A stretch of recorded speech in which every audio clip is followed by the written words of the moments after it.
following program is sponsored in part by To a Woman's Heart. The thoughts and views expressed by the following production don't necessarily reflect those of the network or any sponsors. Rainbow Room Publishing Live, starting in 5, 4, 3, 2, 1.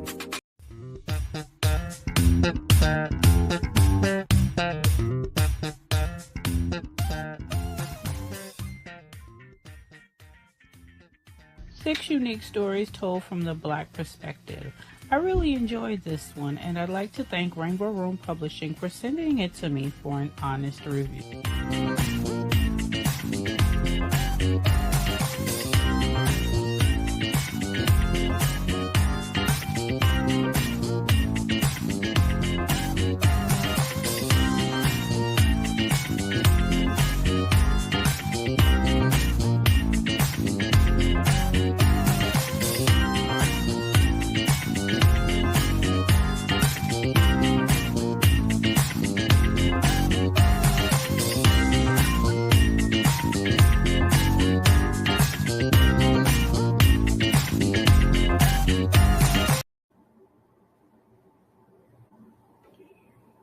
Eddie, you're muted.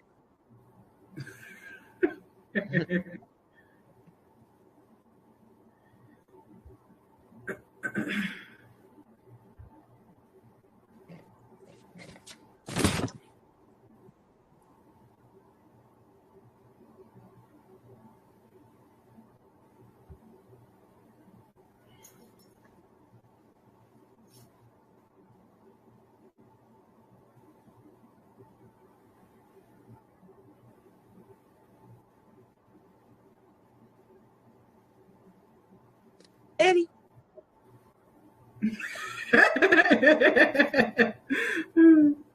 The squinty eyes in you. What you doing? More than that, I'm like, Eddie, you got a conch in your head? You got a texture? You looking very 1950s, my brother. This need to go into the blue book. We do act silly, okay? I'm giving him the doggy tilt. You going? Because I'm looking at them lovely locks.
Chicago native, this author has a Master's of Fine Arts in Creative Writing degree from Chicago State University, home of the world-renowned Gwendolyn Brooks Writing Center.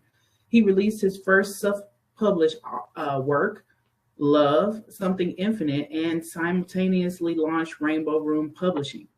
After that, he added to his book series with titles including Love From Behind and Love Changes, along with another novel, the Rainbow Room Publishing Guide. This author is currently overseeing Rainbow Room Publishing's numerous publishing services, expanding its offerings to provide more opportunities for new authors and professionals in the creative arts. He's one of my favorite artists, educators, mentors, and rock of our community. Please welcome founder and publisher of Rainbow Room Publishing, Eddie S. Pierce Jr. Hi, Eddie. How are Thank you? you. I am good. I say it all the time after I get an intro like that. There's a part of me on the inside that's like, bitch, who are they talking about? Bitch, that's you. Oh my God, he sounds amazing. Well, I'm so glad that I get the opportunity to interview you one on one. We know each other personally, and you're just a light in my life.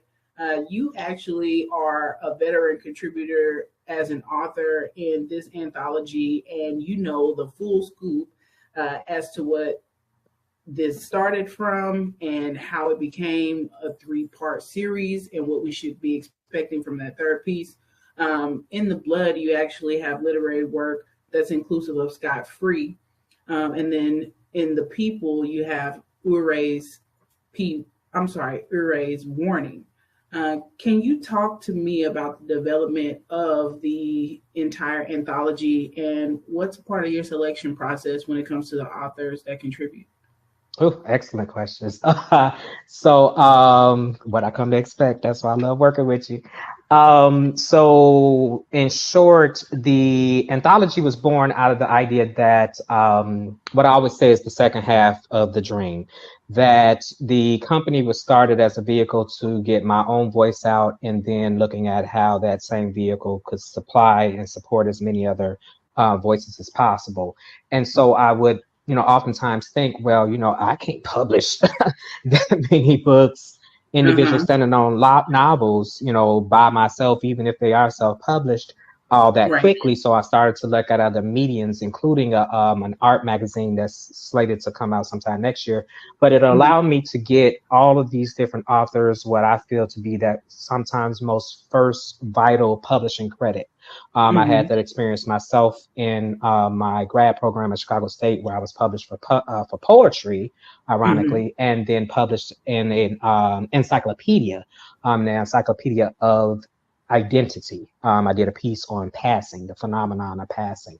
And so I just remember how empowered I felt after that. It still was no idea that I would do the first book, that I would Mhm. do a publishing company. And so you fast forward to roughly 2019, and I have been thinking about different ways that I could support different institutions and communities that I have been a part of, and still ironing some of those things out. But I was more so initially thinking scholarship, some sort of scholarship publishing, free publishing package, something to that effect.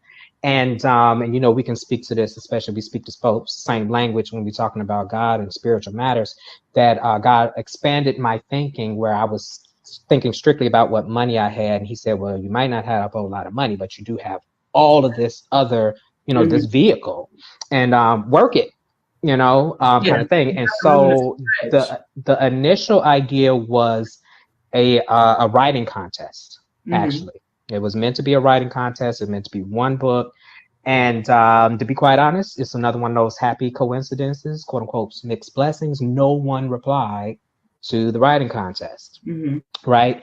And so I just started to say to myself, well, you know what? I got people that if I'm just trying to fill a book, and I want to give this opportunity to home first anyway. So, let's go back and talk to Ken about what he wrote years ago. Let's go back to Katrina, Crystal, Senya, who we've met in recent years, but still been about 5 years. Same with Dr. Hill. I think we met Mhm. about 7 years ago. And so I knew that all this writing was out there, just like I knew that I was still sitting on a lot of things that I've written, back when I was 9, Yes. and said that, hey, here's, the anthology. But I can't exactly remember when it more than likely grew into the idea of having 3 books when I looked at how many people that I wanted to try to work with, and also keeping it in a digestible form. So that's instead of one big book, we get to 3. I started thinking about the idea of the voices that, the company is committed to getting out there. They're the voices that we don't always hear. And, despite the fact that the company is open to, any client, any works, as long as it's not anything that's promoting negativity, hate speech, that sort of thing. But for this particular piece, there are not enough Black authors out there in the general market. So we are making this exclusive to them. And so you go from that to Senya, and learning in the process of working with her on her awesome pieces. Jayla's Johns, we'll talk about that some more at another time, but her children's literature piece. And and somewhere in there, you know, because Senior and I actually, we knew each other when I lived back in Chicago for about 2 years most recently. And we would just hang out at the house. She, I, and Crystal, actually, we would just kind of workshop and, you know, things every so often. And that's why I got to see all this visual art, found out that she's done it all.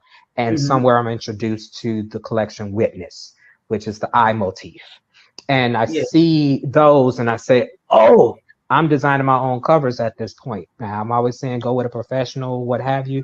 I think I did a pretty good job. I especially see the improvement from one to the next, and wait till y'all see the third one. That's really gonna be good. But I said, hey, here's an opportunity to work with a visual artist that I know, and she's already in the book. It makes sense, you know, that we, as you see from talking to everybody, what's also happening with the piece is that it's meant to promote all their good works, not just their writing. That's why we have those extensive bios.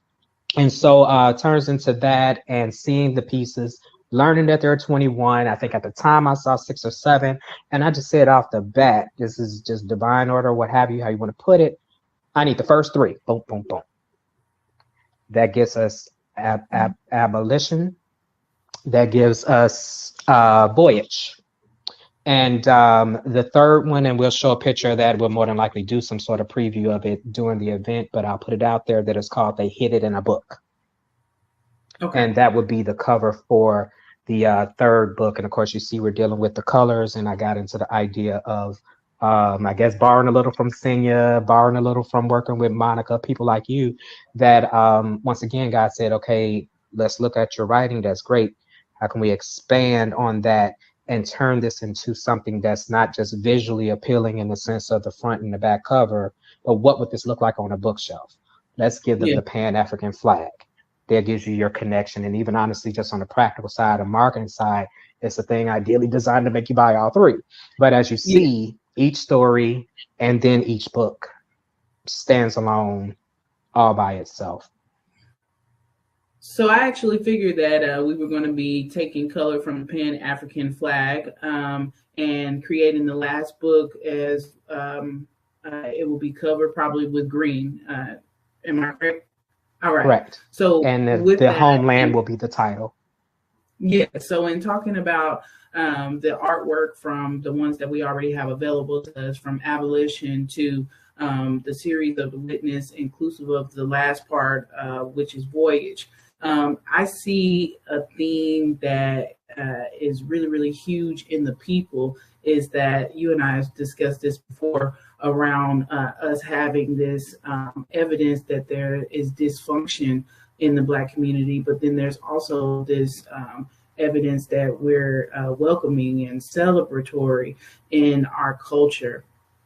Can you talk to me about the themes that resonated with you when actually building this anthology, From the Blood to the People, and now our upcoming Homeland? You know, it's so interesting how so much of this, I guess it's just how God works. It started from such a personal place. For years, you know, you read that long biography. All that exposure to literature, I was always running into, you never got away from it if I wanted to, the Harlem Renaissance. And for me, it was just such this amazing thing that all these people that were all talented in their own right across a variety of the arts came together and made this huge, impactful, not just statement, not just movement, but you know, best example I could think of sometimes is those monuments that they talk about in the Bible, particularly in the Old Testament. Every time something big and momentous happened, they would build a cairn, I believe is what you call it when you stack the rocks. But this idea that they left this lasting testament of our greatness that can always remind us of who we are. And I always thought to myself, well, hey, you know, I would love to be a part of something like that. I always envisioned that someone else would build the mechanism and that I would just kind of be plugged in. But, you know, here was an opportunity where I could say, as I often love to say, that, you know, here I am. Yeah, in an art sense, I want to make art and put art out there. The publisher is looking at those aims too, as well as the idea of, you know, finance. And so I said, well, you know, if we're going to do this, if we're going to sell this, How do we make it attractive, affordable? How do we incorporate all of these different people and give this one long tying together theme situation? And so what I ultimately came up with was the idea that in that Harlem Renaissance and what I know of African cultures, more often than not, differences were celebrated. There was a constant look at the idea of how those differences complemented each other and how they could serve the overall community. And so in this particular, anthology, that's what we're doing through literature. We're bringing in everybody's voices. We're bringing in their entertainment value, their inspirational value, their educational value, showing first and foremost to ourselves what's going on in our community, how we might envision a better community, the history of riding on the tail end of Dr. Hill, the idea of how our ancestors had nothing, and here we are, I'm sitting from my home, and for all intents and purposes, I'm broadcasting to television. Yes. Okay. They couldn't do that. Our parents, my parents are on a younger end of the spectrum for somebody that's 44. They're in their early 60s. They couldn't do that. They couldn't do that in their 40s. So how much more can we do? How much more can we use these tools to not only advance our individual aims, but our family aims, our home aims, our community aims? I hope that got to the yes. answer. You did get to the meat of what it is that I wanted to know, and it's a particularly great time to segue into the first piece that is celebratory in the people. It is Urwy's warning. So, in my opinion, it sets the tone as the opener for the second part of the From a Black Perspective anthology. It's an exciting piece that honors women for their purpose in creating life and sustaining mankind, and also honors men for their guidance and protection by way of war, care, and respect. The world's creatures and its elements, from the animals to the people, the youth, elders, our family dynamics and structure, and the culture are centralized in this piece. Can you share what inspired you to write it with such high energy as it pertains to our people? One thing I love about this piece is that it was something that was, for the most part, pure imagination, and there was no thought of it ever being shared, anyone ever reading it. This was written, what is this? This is 2023. This was easily almost 15, 20 years ago. And as I mentioned in the piece, it was inspired by a dream, actually, a literal dream where of the first scene. The first scene is pretty much played out the way that I dreamt it, that the father and the son was sparring, and that the son in some way was not as efficient or what have you. And that's quite literally all that I recall dreaming. And then I can't even say that I got up and wrote it after that. I'm pretty sure it possibly was some days. But another thing, and this kind of goes to my note to everyone, don't throw anything away. Before I wrote that, before I had that dream, the character of Urwy was already born. She was, I can't remember if she had the name, but for anyone that gets into my reading and, everything in the piece, you see a legend, a myth, her creation, her creation story, her origin story for us comic book fans. And that was written years before. Right. It's just that when I got to a certain place in writing the current story, it just fit. There was no dream about Urwy. I had the dream about the first scene. I wrote from the first scene roughly up into, some of the conflicts and things you see going on in the tribe. But the idea of this goddess and who she is and what she represents, all of that was written before. Here I am now finding that I'm writing a story with paying homage, so to speak, to the ancestors and to the homelands of the African continent. It was just, hey, she's already there, and she fits. She fits. And I'm always excited to see people say, I read that and I had no idea that they were two separate pieces. They were never meant to be together. But it seems like it was divine in time and season, Eddie. that you're able to write definitely. it with this, realization through your dream after already having Urwy's creation story created seasons before in your life. And I mean, and it, like I said, it turned into writing it. I think at most, I may have emailed it to some friends back then. I know that it was for anybody of a certain age, you may remember Facebook Notes.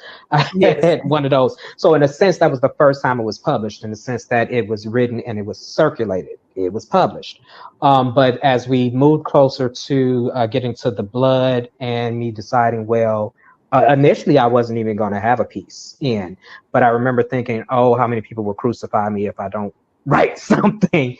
And I said, well, rather than write something, I mean, there's some stuff in here that's relevant. Let's go back. And, it's a combination of things written as a hobby, things written in my grad studies, especially, and, just at different points over the time. But when it came to just this, it was just the way that the art has been moving for me. The growth of the company has been moving for me. It's been organic in a sense. And so when we get from, this is probably one of the times I broke my own rule where I tell people, write first and everything else comes after that. Everything comes out of that, not necessarily after that, but out of that inspiration. And so on some level, maybe subconsciously, before I knew that story was going to go in here, I had already picked Voyage.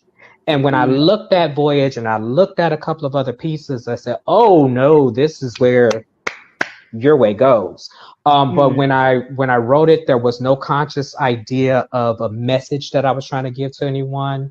It was a lot of what organically happens for us, and why we have to be careful as writers when we encounter a lot of stories, how much of that we pull into our stories that actually belongs to someone else. And if you do that, be mindful to give credit where credit is due. So that's how I get to the fact that I always explain to people about Chinua Achebe's Things Fall Apart. This is what he depicted. And if I remember correctly, there's not as much surrealism. But I know on some level that when we get to certain action scenes, that was born out of, cartoons, comic books, that sort of thing. If she is this goddess and she is unfortunately in a space where to make her will known has to use her fists, she's gonna bring it. She's my personal storm. The immortal person. Exactly. She's a goddess. So I mean, she's gonna bring it. So anybody that's trying to get what we're talking about, even just look for that one line. She moved like a glittery gold sandstorm. Just I love that piece. Mowing folks down. I love how this piece was the opener, and then we had a more celebratory piece toward the end. Given that, this is the voyage, at some point we had some things that are, more or less viewed as pitfalls within our history. And sometimes we lose sight of, even throughout those pitfalls or those trials and tribulations, that we should always be more aware of how celebratory we can be. The praise should be high, regardless of what we're going through. So I can appreciate this story along with the other stories contributed in the people, Eddie. Now knowing, that we'll have the Homeland coming into play here soon. And then you've probably got all of these different thoughts swirling with other themes, and how you can keep the momentum going with doing shared pieces such as anthologies. What is it that you're looking forward to having other authors contribute, to develop another series of anthologies, if you would? Okay. So, I think you did kind of touch on this earlier, but I'm really gratified to say that there are several people in the back pocket for the Homeland. There are several that are confirmed. And the final notifications or what have you will be made in the end of May. So, that's kind of already wrapped up, and we're looking to bring in, a couple of veterans, but also, as I explain to them all the time. And I love, honestly, how excited they got about this. And they were like, oh, you got to put me in number 2. You got to put me in number 3. And it turns into a thing of, well, we got you out there. You got some pub, and now you got your own thing going on in your own company. Let's just go ahead and put out your first book. This was meant to be a platform, a springboard for you to launch out, whether it's with my assistance, on your own, or any other company. But as far as the others, it kind of comes back to what you talked about before about, even the inspiration for this anthology. I looked back at the high school, the college, undergrad, and grad. I looked at the, as of now, 3-4 church homes that I've ever belonged to between Chicago and Dallas. And at the time, once again, the idea was a scholarship. Can I get them like maybe $2,000 each once a year at some point? And we work into that. And God already said to me, it's going to be more than 2,000 because you're on the right path. But it turned to me once again saying, okay, well, this is what I don't have. Let's not focus on that. What do we do have, and how can we work it? So it's already been in discussion, honestly, for a couple of years now that I've been talking to all of those spiritual mentors of mine about us coming together for a one-shot anthology. Title's already in my head, Devotion. Every one of them contributing some sort of inspirational writing. It can even be a sermon.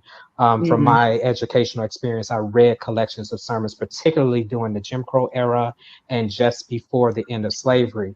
And it was so impactful. And so thankfully, since the conversations have already started, and in a lot of instances, these people already have material, much like the people that, got into these works, we could conceivably, the goal is to have that out for Easter of 2024. So 2 months behind the Homeland is the goal. The other one that's at the top of my head right now, I get a lot of requests for young adult literature.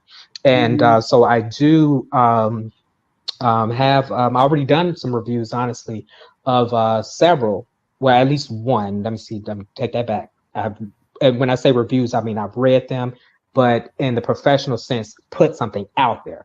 One of my best friends from college, one of the people who inspired all of this, inspired the name Rainbow Room Publishing. I put the name out there, Yvonne Winbush.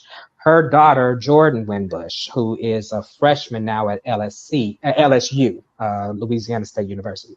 And she did a book in high school when she was a junior. There was an awesome program that gathered up all those students' writings, but instead of an anthology, they did all do a one-shot book. And hers was amazing, and it definitely fits into that young adult category. And I believe that, if I remember correctly, she dropped the second book before graduation from high school. My own niece, putting the name out there, calling things as to be, Promise Gardner. I have been looking at her writing. She's a freshman at Illinois State University, she's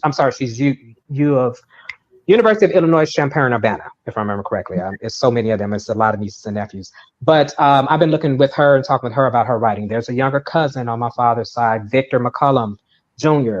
We talked about that young man. I got to plug it real quick. This was a couple years back, but he couldn't have been more than maybe 6th or 7th grade. He and 3 or 4 other young men were making, much like I did as a child, but with paper and literally with the college rule paper with the 3 holes and binding it with the wrappers from your paper, the twist ties for your bread. That was how I made my books. These gentlemen, all into the computer, they're pulling images from everywhere. They're writing the stories. They're their own writing team. And I told them, I said, I got to come back to you about this, cousin, because there's a bunch of stuff going on.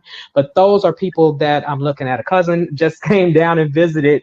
And I have to admit, some of these people now, they themselves are not the straight up, at least what I read, traditional young adult age of 12 to 18, but it's more so about the characters and the content being suitable for that age, reflective of that age.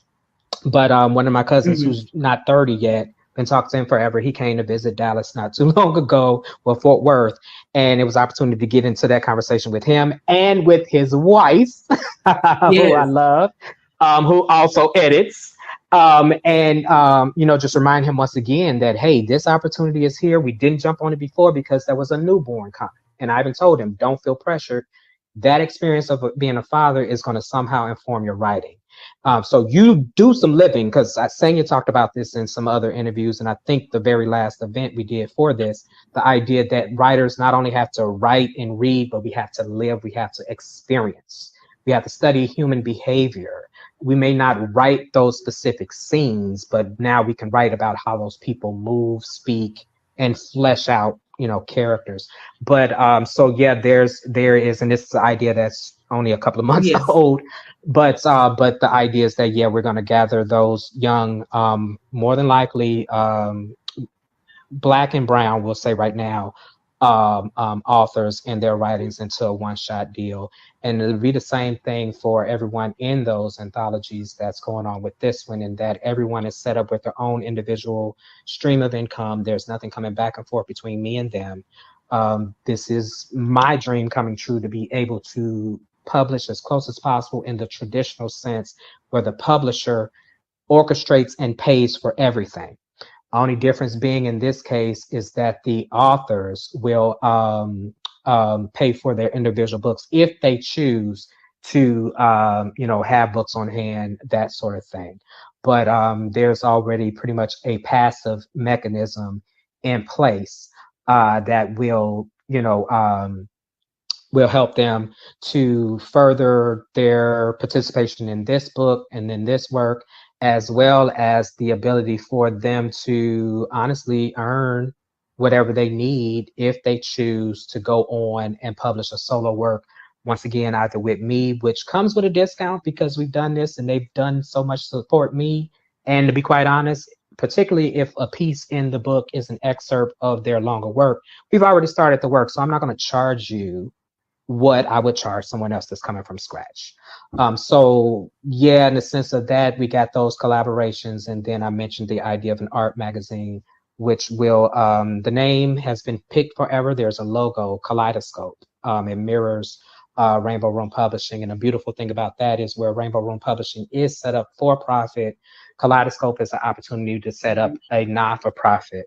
But it will be digital and print on demand. And that's where I really get to expand what I'm trying to do, in the sense that this, like I said, art magazine, not to be confused with literature magazine, not placing one higher than the other, just what I'm interested in this case.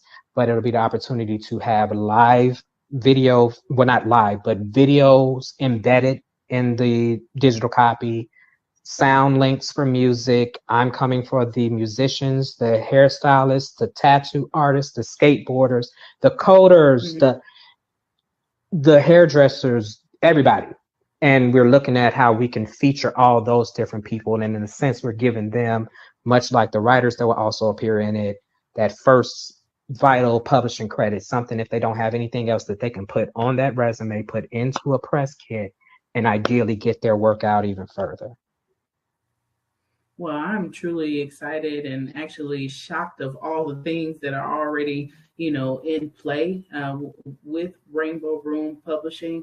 I want to thank you so much for continuing to be a front runner for the literary community, and also for the world of fine arts, because I can actually see this being expanded into other great works, even inclusive of film, as it ties with literary work. I mean, on the list, doing an amazing job, and you guys just don't understand how mechanically well Eddie operates from an operational front, from being there on the back and the front of the scenes, being able to, speak on the behalf of people he's working with and collaborating with. We just truly appreciate you for your hard work. Thank you so much for spending some time with me in terms of our focus for this virtual event, and I can't wait for it to happen. Remember, guys, on April the 23rd, meet us and actually beat us there for the virtual reading for the From a Black Perspective, The People, Part 2 of a 3-part anthology. Do you have anything else that you'd like to cover today, Eddie? Only honestly was just my emphatic infinite thanks for you. You know how we do.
I was hoping for, and that was one of the reasons I pulled it back in.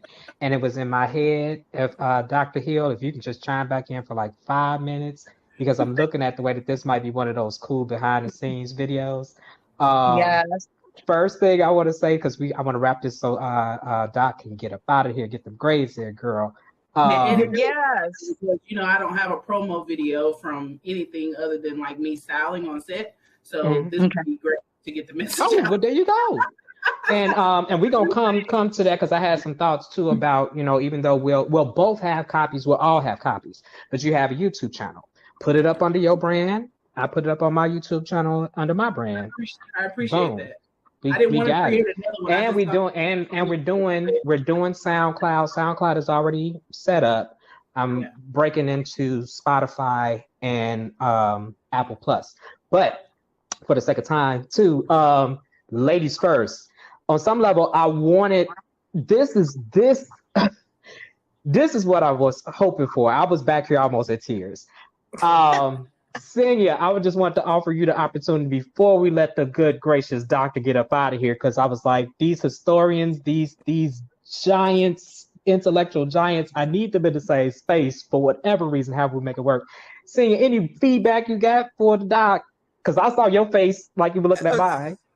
Well, Dr. Hill, thank you for teaching me about Beulah McDonald, because ain't no black fact going past me without me catching it. And, you know, so that's what you said. I'm like, wait, what? Who? Oh, okay. In my life, one of my joys is finding the buried black facts and bringing them to light. So I'm like, oh, this needs some press and something, a short story of this or that, some curriculum I write for young people, whatever. So thank you for that. I caught it. Your piece I enjoyed very much when I read it. I can see very well how those three fit together, but your interview with Robyn, you love this. This is your jam. That is so clear. So keep doing what you do. Like you were just off the cuff, like, and blah, blah, blah, and blah, blah, blah, and the music and okay. This one out there, he's having like